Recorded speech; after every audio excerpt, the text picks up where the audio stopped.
I was a surrogate for a wealthy couple who treated me like livestock, so I faked a late-term miscarriage and kept their baby for myself. I'm writing this from a burner phone in a state where nobody knows my real name. In the other room, a 3-month-old baby boy is sleeping, a baby who, according to official records and the expensive grief counselors of his biological parents, does not exist. They think he died at 34 weeks. They have a tiny urn on their mantelpiece filled with ashes I bought off the internet. Call me a kidnapper. Call me a monster. But before you judge me, you need to meet Tom and Beatrice. 3 years ago, I was drowning in debt from my mother's medical bills. I was working 2 jobs and barely surviving. I used to work as a personal assistant for Beatrice before she fired me for not fitting the aesthetic of her new lifestyle brand.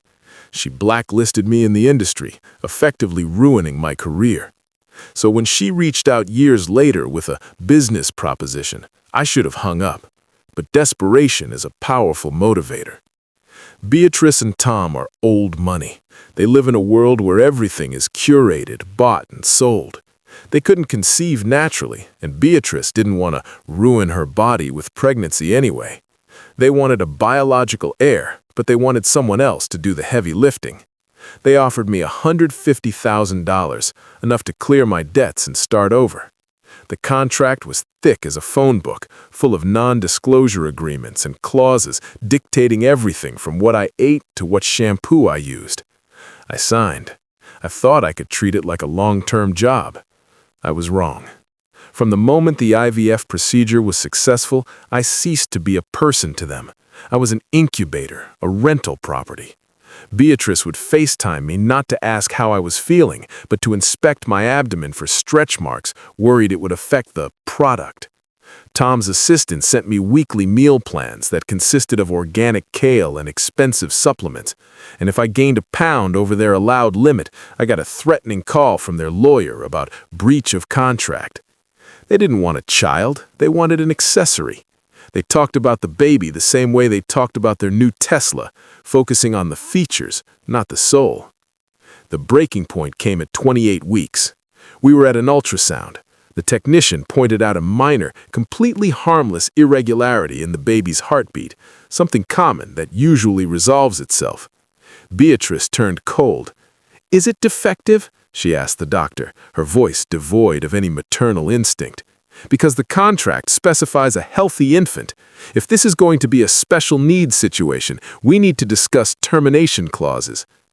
She was talking about aborting a nearly viable fetus because it might not be perfect. I sat there on the table, feeling this little life kick inside me, a life that shared their DNA but had none of their coldness. In that moment, the money didn't matter. The contract didn't matter. I realized I wasn't growing their child. I was protecting a human being from monsters. The plan formed slowly. I knew I couldn't just run. They have resources that could find anyone. I had to make them stop looking. At 34 weeks, I told them I was taking a mandated wellness retreat to a remote cabin a few states over, something their contract actually encouraged for stress reduction. Once there, I went dark. I found a midwife in a neighboring county who operated entirely off the grid, a woman who didn't ask questions as long as you paid cash. When I went into labor, it was terrifying and lonely, but when he came out, screaming and perfect, I knew I had made the right choice. 3 days later, I made the call. I was hysterical, an award-winning performance. I told Beatrice that something had gone wrong at the cabin, a sudden detachment, too much blood. I told her I'd delivered him stillborn alone in the bathroom before the paramedics could arrive. I told her the local authorities had handled the cremation because I was too distraught to deal with transport. I sent them forged documents from a non-existent rural clinic. I sent them the fake ashes. Their reaction wasn't heartbreak. It was the annoyance of a customer whose Amazon package arrived broken. Beatrice complained about the wasted time and the nursery that would have to be redecorated. Tom immediately started talking about getting their deposit back from the agency.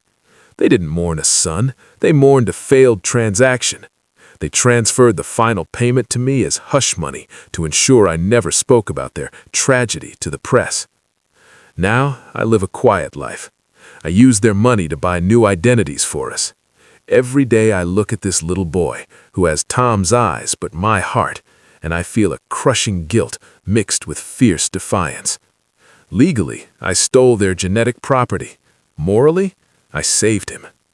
Sometimes I check Beatrice's Instagram. She posts black and white photos with vague captions about loss and angels, garnering sympathy likes while sipping champagne on a yacht. She doesn't know her angel just learned to roll over in a second-hand crib in Ohio. I am living a lie that could send me to prison for decades, but when he smiles at me, I know I'd commit the same crime 1,000 times over.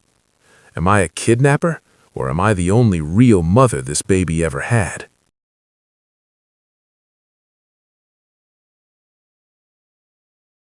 I tricked my sick father into disinheriting his golden child by swapping our DNA tests, and now I own the family empire while my brother works at a gas station. History is written by the victors, and in my family, victory was the only language my father spoke. If you saw my last name, you'd recognize it immediately. It's on skyscrapers, charitable foundations, and the back of museum wings. We are American royalty. But behind the closed doors of our estate, we were subjects of a tyranny run by a man I'll call Magnus. Magnus was obsessed with two things: pure bloodlines and strength. He treated his children not like offspring, but like racehorses, and in his eyes, there was always a clear winner and a clear loser. My older brother, Julian, was the golden child, tall, charismatic, a Yale graduate, the one who could do no wrong. He was groomed from birth to take over the conglomerate. I was the spare. I was the one who worked twice as hard for half the recognition. I ran the operations, fixed the messes Julian made when he was too busy being the face of the company, and stayed late while they toasted champagne. But to Magnus, I was just competent. Julian was destiny.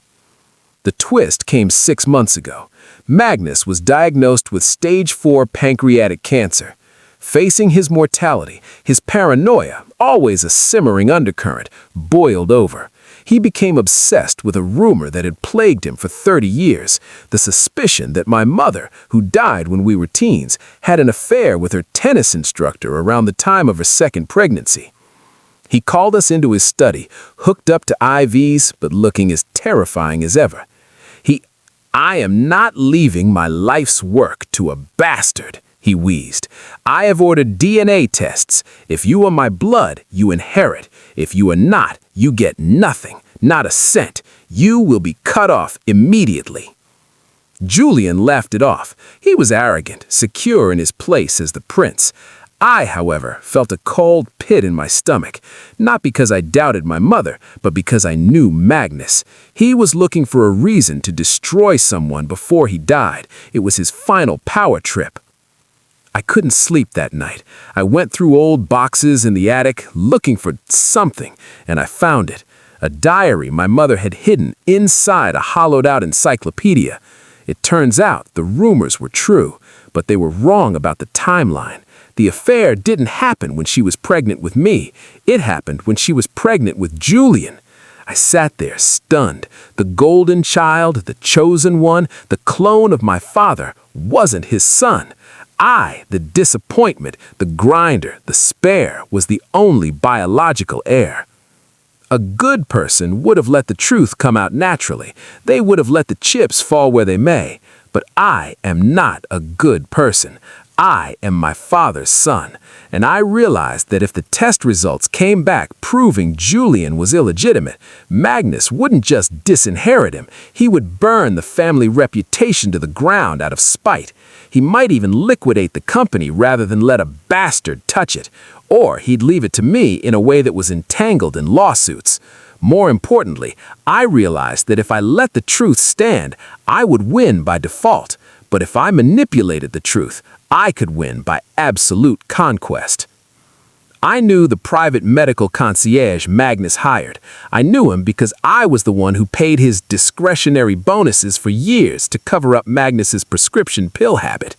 I met the doctor in a parking garage at 2 a.m. I didn't ask him to fake the results. That's too risky. Digital trails are dangerous. Instead, I handed him an envelope with $50,000 in cash and simply asked him to swap the labels on the physical sample vials before they went to the lab. My sample would be labeled Julian. Julian's sample would be labeled with my name. The day the results came back was the darkest day in our family's history. Magnus sat behind his desk reading the report. His face turned a shade of purple I'd never seen. He didn't look at me. He looked at Julian. "You," he whispered, "you are a fraud." The test, my test, labeled as Julian's, showed a 99.9% paternal match. Julian's test, labeled as mine, showed 0%. The irony was beautiful and terrifying.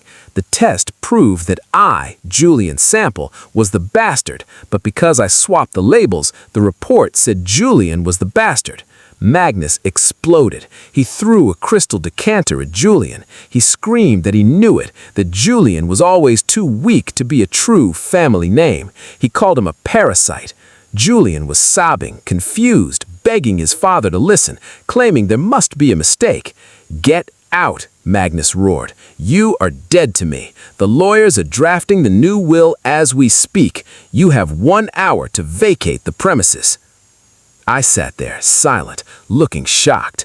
Inside, I was calculating the share price. Magnus died 3 weeks later. He left everything, the billions, the real estate, the fleet of cars, to his only true son, me. Because the test proved I was the biological son, which I actually am, and it proved Julian wasn't, which he actually isn't. The result was technically the truth, just delivered via a lie that destroyed the wrong target. Wait, no, it destroyed the right target, but for the wrong reason. Julian tried to fight the will. He tried to get a new DNA test, but I have the company lawyers now, a shark tank that costs $5,000 an hour. We blocked every motion. We buried him in paperwork. We cut off his credit cards, his access to the trust, everything. He had no skills. He only knew how to be a rich heir. Last I heard, Julian is working the night shift at a gas station in Arizona. He lives in a trailer. He looks 10 years older. I run the company now. Profits are up 15%. I'm ruthless, efficient, and entirely under control. I am the son Magnus always wanted, even if he didn't know it. Sometimes I think about telling Julian. Sometimes I think about sending him a check. But then I remember how he used to treat me, like I was invisible, like I was the help. He lived a lie for 30 years. I just helped the truth find its way home, even if I had to take a detour through deception to get there. I stole his birthright? No, I reclaimed mine. He was never the heir. He was just a cuckoo in the nest. I just made sure the cuckoo was the one who got pushed out, not the other way around.